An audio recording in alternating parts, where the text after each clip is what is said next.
नमस्कार दोस्तों, आप सभी का स्वागत है आपके अपने YouTube चैनल वैकेंसी गुरु में।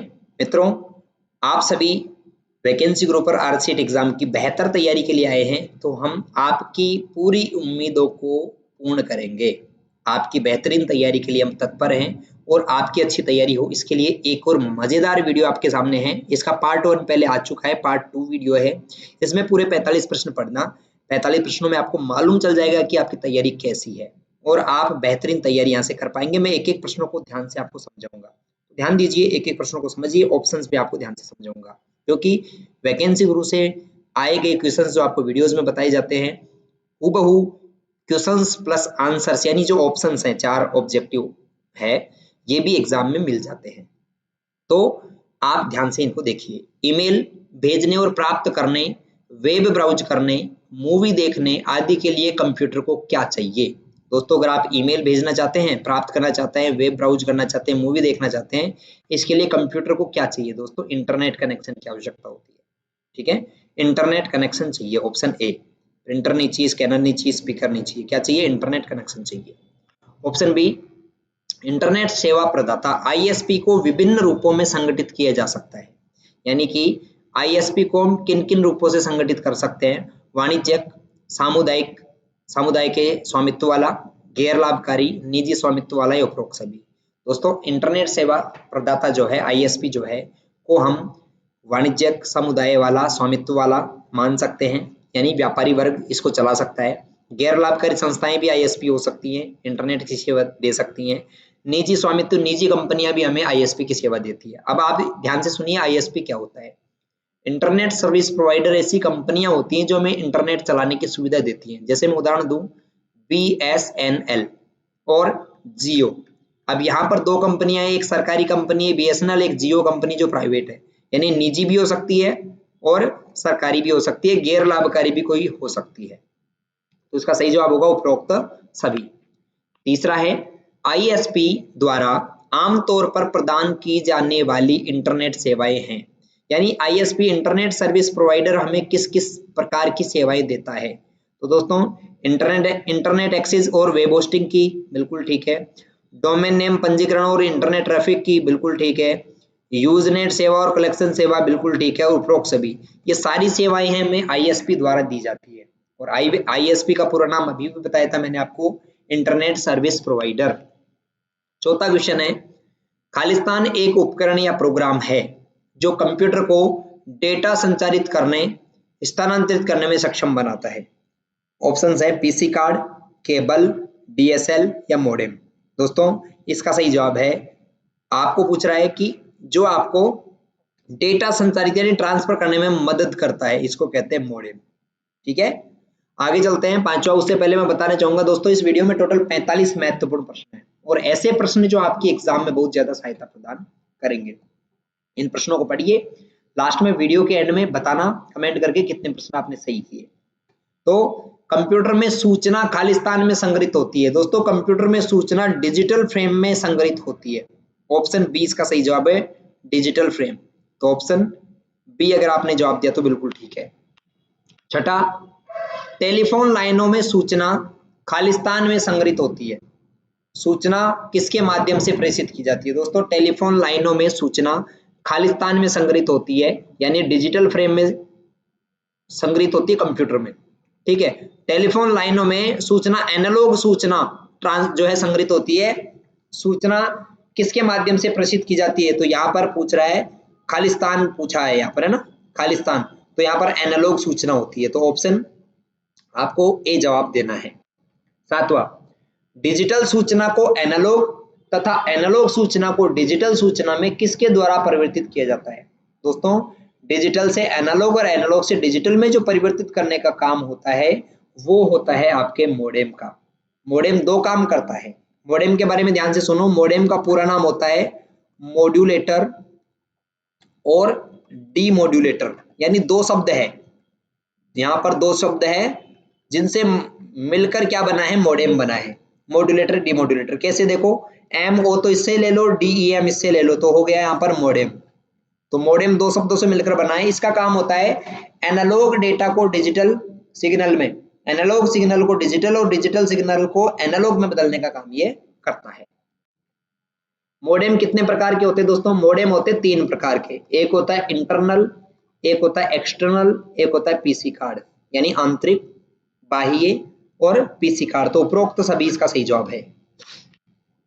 नवा प्रश्न, खालिस्तान उन सभी वेबसाइट और पेजों को दिखाता है जिन्हें हमने पहले देखा है, यानी ऐसे पेजेस या वेबसाइट जिनको हमने पहले देख लिया है, तो उनके लिए किसका इस्तेमाल करते हैं, या कौन है जो दिखाता है दोस्तों? इसे हम कहते हैं हिस्ट्री। हिस्ट्री में हम उन सभी वेबसाइट्स या पेजों को देख सकते हैं जो हमने इंटरनेट पर चलाए हैं।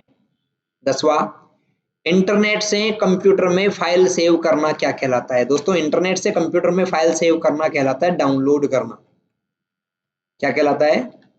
डाउनलोड करना कहलाता है। तो ऑप्शन ए इसका सही जवाब है, डाउनलोडिंग। ठीक है, कंप्यूटर में जब आप इंटरनेट से कोई भी फाइल लेते हो तो उसको डाउनलोड करना कहते हैं, और कंप्यूटर से इंटरनेट पर भेजते हो तो उसे अपलोड करना कहते हैं। 11वां, खोज परिणाम यानी सर्च इंजन आमतौर पर परिणामों की एक पंक्ति में प्रस्तुत किए जाते हैं, जिन्हें अक्सर क्या कहते हैं? आपने देखा होगा जब आप गूगल में कुछ भी सर्च करते हो तो ऐसे ऐसे लिस्ट आ जाती है, जो भी सर्च करते हो उसके नीचे एक लिस्ट आ जाती है ना, इसको कहते हैं हम SERP। इस लिस्ट को, इस पेज को हम कहते हैं SERP, और SERP का पूरा नाम होता है सर्च इंजन रिजल्ट पेज। ठीक है, तो इस सूची को कहते हैं खोज इंजन परिणाम पृष्ठ, ऑप्शन बी, खोज इंजन परिणाम पृष्ठ।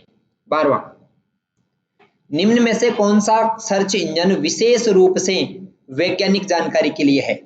कौन सा सर्च इंजन है दोस्तों जो विशेष रूप से वैज्ञानिक जानकारी के लिए होता है?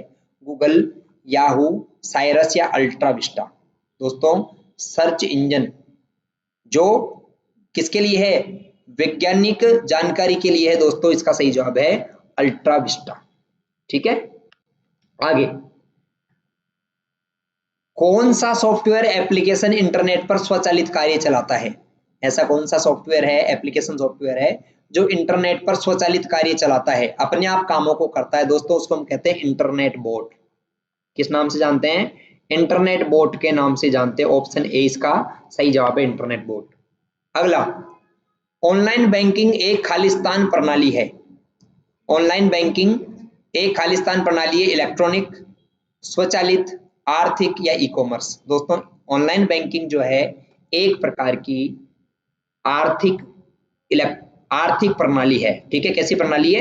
आर्थिक। पर इसको ध्यान रखना, ये पैसे से संबंधित है, पर यहाँ पर इसको आर्थिक प्रणाली जवाब नहीं देना, आपको बोलना है इलेक्ट्रॉनिक प्रणाली है, यानी पेमेंट ट्रांसफर करने या फिर जो है बैंकिंग की इलेक्ट्रॉनिक एक प्रणाली है। तो इलेक्ट्रॉनिक सिस्टम है, आर्थिक जवाब नहीं देना। कई बार मैंने इस वजह से बताया था कि ऑनलाइन आप बैंक से संबंधित बात करते हो तो आप सोचते हो कि यार ये तो पैसे से संबंधित है, पैसा अर्थ से संबंधित है तो आर्थिक हो गया, बट आपको इलेक्ट्रॉनिक जवाब देना है।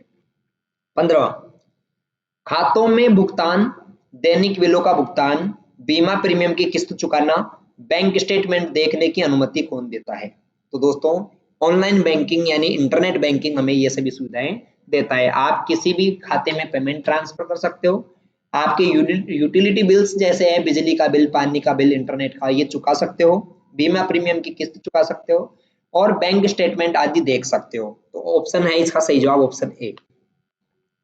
वित्तीय संस्थान ग्राहकों द्वारा किए गए लेन देनों से संबंधित जानकारी भेजते हैं। दोस्तों वित्तीय संस्थान ग्राहकों द्वारा जो ट्रांजैक्शंस किए जाते हैं उनकी जानकारी कहां पर भेजते हैं? संदेश के माध्यम से, ईमेल के माध्यम से, ए और बी दोनों, इनमें से कोई नहीं। दोस्तों इसका सही जवाब है ए और बी दोनों।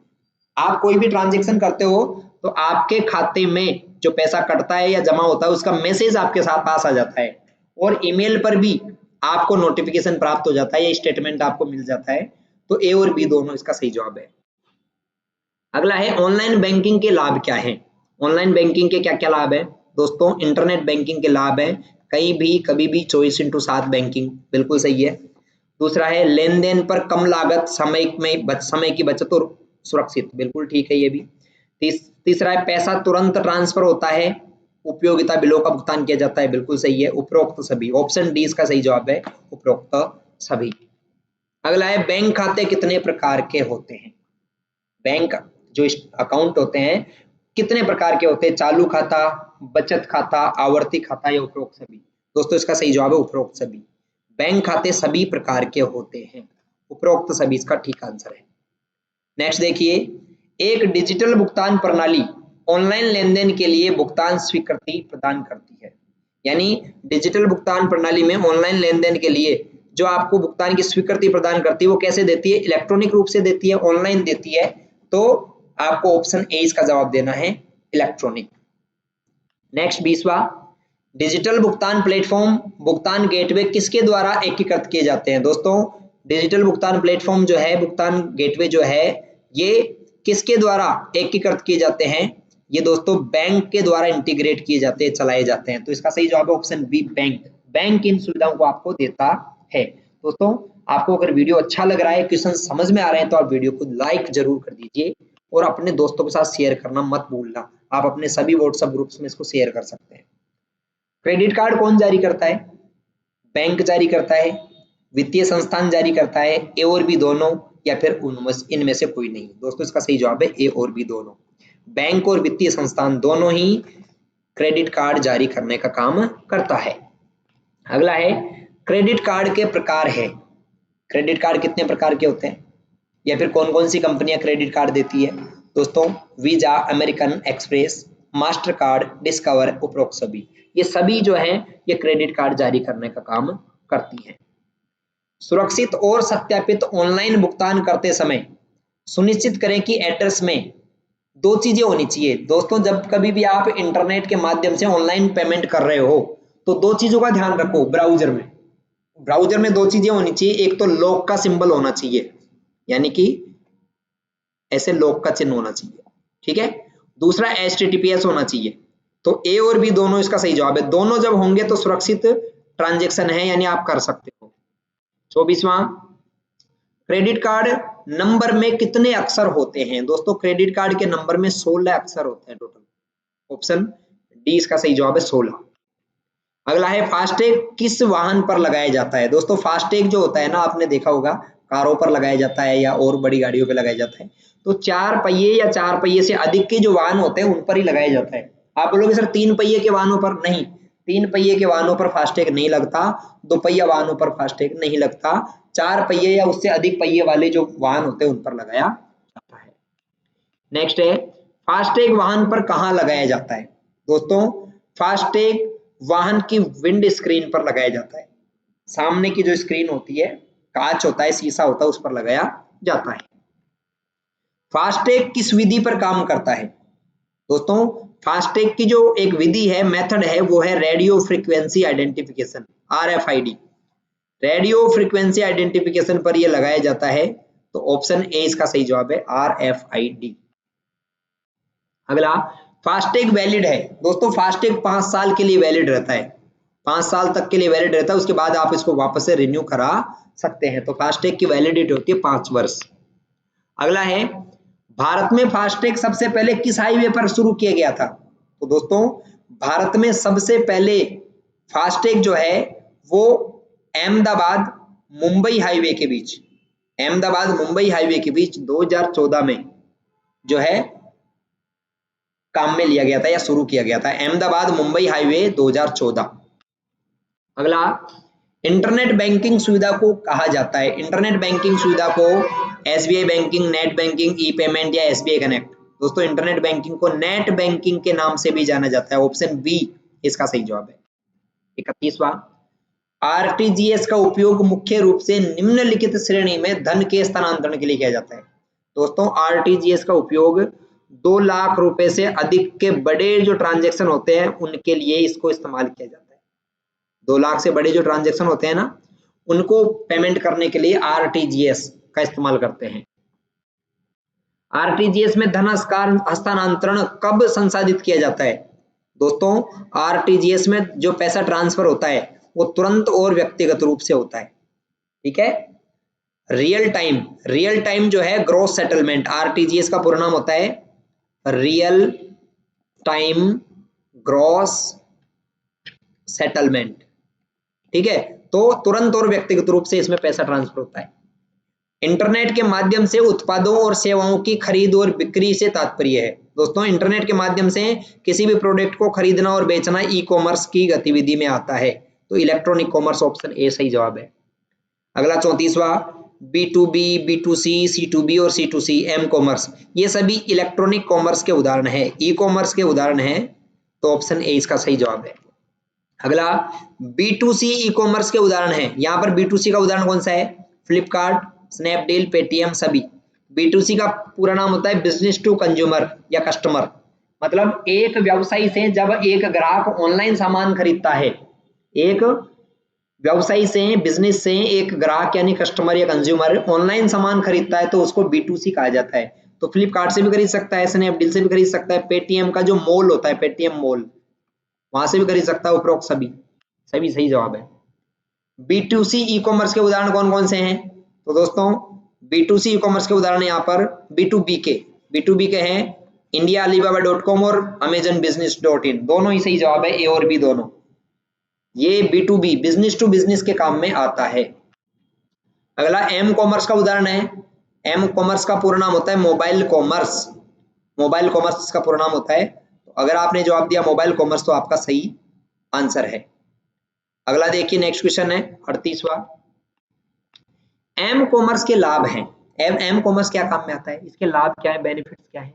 दोस्तों सुविधा उत्पादकों की श्रृंखला, दूसरा है पैसे की बचत, माल की वापसी, तीसरा है भुगतान विकल्प और चौथा है उपरोक्त सभी। दोस्तों एक तो एम कॉमर्स यानी मोबाइल कॉमर्स में है, जैसे आप मीशो है, अमेजन है, इन पर आप मोबाइल फोन से खरीदते हो ना, तो आपको यहाँ पर सर्विसेज अच्छी मिलती है और बहुत सारे प्रोडक्ट यानी बहुत सारे प्रोडक्ट आपको देखने को मिल जाते हैं। पैसे की बचत होती है, कभी कभी छूट चलती है, माल आप 7 दिन में रिटर्न भी करवा सकते हो, भुगतान के विकल्प, पेमेंट के विकल्प आपको मिलते हैं, आप ऑनलाइन भी दे सकते हो, ऑफलाइन कैश ऑन डिलीवरी भी करा सकते हो। ठीक है, आप इसमें जो है credit card, debit card, UPI किसी से भी पेमेंट कर सकते हो। तो उपरोक्त सभी इसका सही जवाब होगा। अगला है एसएनएस का पूरा नाम क्या है? तो इसका पूरा नाम है सोशल नेटवर्किंग सर्विसेज। एसएनएस यानी social networking services. Social networking की जो सेवाएं होती है उसको एसएनएस कह सकते हैं, जैसे फेसबुक हो गया आपका और ट्विटर हो गया, ये सोशल नेटवर्किंग की सेवाएं हैं। दोस्तों आप वैकेंसी गुरु से तैयारी कर रहे हैं तो विश्वास करेगी करना, आपकी बेहतरीन परसेंटेज बनेगी। आप रेगुलर इस पर बने रहें। अगर आपने चैनल को सब्सक्राइब नहीं किया तो अभी कर लीजिए और वीडियो को लाइक जरूर कर देना। 40वां, कौन सी सोशल नेटवर्किंग साइट पेशेवर अनुसरण और दृश्य सामग्री को साझा करने और इसे खोज पर ध्यान केंद्रित करती है? दोस्तों सोशल नेटवर्किंग की वह एक वेबसाइट है जो दृश्य सामग्री को शेयर करने और खोजने की अनुमति देता है। ठीक है, तो यहाँ पर ऑप्शंस हैं फेसबुक, इंस्टाग्राम, लिंक्डइन और पिंटरेस्ट। तो इसका सही जवाब है दोस्तों लिंक्डइन, यानी प्रोफेशनल सर्विसेज आपको ये उपलब्ध कराता है, जैसे जॉब आपको करना है आदि आदि, तो उनको शेयर आपको कर सकते हो। तो इसका सही जवाब है लिंक्डइन। आगे, ई कॉमर्स के शुरुआती वर्षों में के दौरान फंडिंग का प्राथमिक सोर्स क्या था? ई कॉमर्स जब शुरू हुआ तो इसको फंडिंग किसके द्वारा की गई? तो इसका सही जवाब है बैंक लोन। बैंकों से लोन लेकर इन्होंने जो है काम शुरू किया था। अगला, ई कॉमर्स का वह आयाम जो राष्ट्रीय सीमाओं के पार वाणिज्य को सक्षम बनाता है उसे हम क्या कहते हैं? तो दोस्तों ई कॉमर्स का वह आयाम जो राष्ट्रीय सीमाओं के पार सुविधा उपलब्ध करवाता है उसको विश्वव्यापी पहुंच कहते हैं, वर्ल्ड वाइड एक्सेस। मतलब आप ऑनलाइन जो है किसी भी वेबसाइट से किसी भी देश से खरीद सकते हो, वर्ल्ड वाइड एक्सेस आपको दे देता है। ये दुनिया में कहीं से भी आप सामान खरीद सकते हो, विश्वव्यापी पहुंच।